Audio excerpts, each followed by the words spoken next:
We're here today at Aldwych Station for Discover Different London. Aldwych Station isn't actually open to the public, so we've got exclusive access to all of the station areas, and it's going to make a really good photographic background for the delegates' images.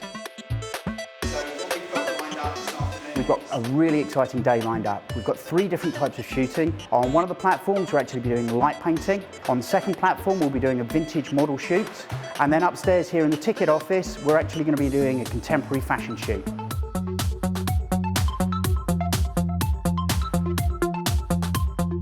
We've been doing light painting, which has been really great fun. We've got quite a variety of lighting equipment down here, and we've been getting everybody set up, and then myself and my colleague, we've been waving the lights around and creating different cool techniques, and a lot of the images that have been coming out are really great, really creative and interesting.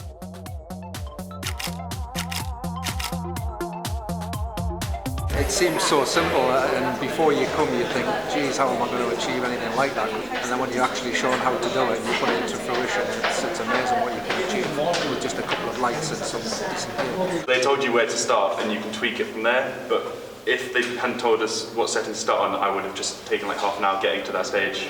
I've got a mix of pictures. It's about getting the balance of the ambient light correct, I think, and that's something that sort of took a bit of time.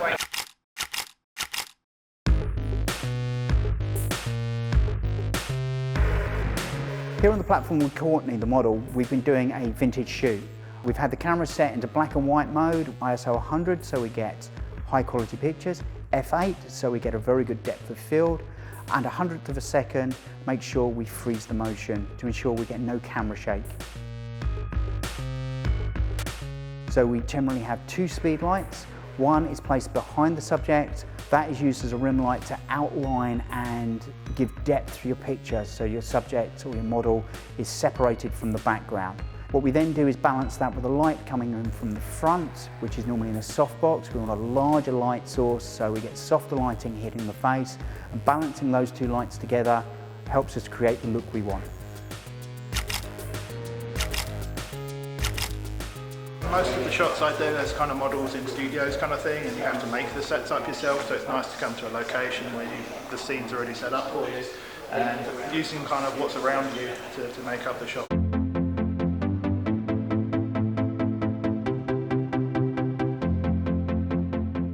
Right here we've got an out-of-service lift for kind of a high-end model photo shoot.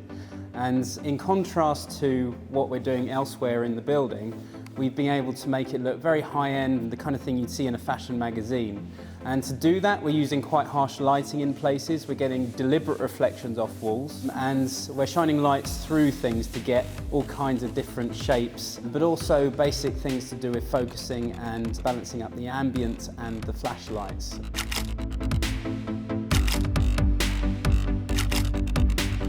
Here we're using 2 speed lights, which actually, in comparison to what is normally used for some shoots, is very light to carry, but also very cheap compared to big studio equipment.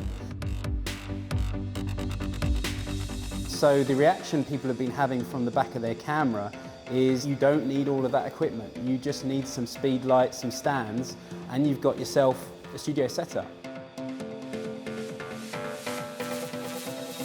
Really useful having the Nikon school guys there, just for that base set shot really, because otherwise I spend a lot of time messing with the aperture, messing with the shutter speed, trying to find the right one, but at least a short frame of time when you've got here, you know, they give you the base so you can get up and running straight away.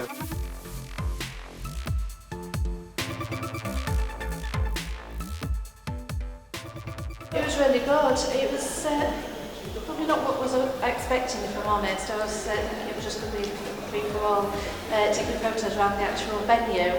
So to actually be given these opportunities to take photos of models in different settings, having the full support from Nikon as well, was really good, yeah.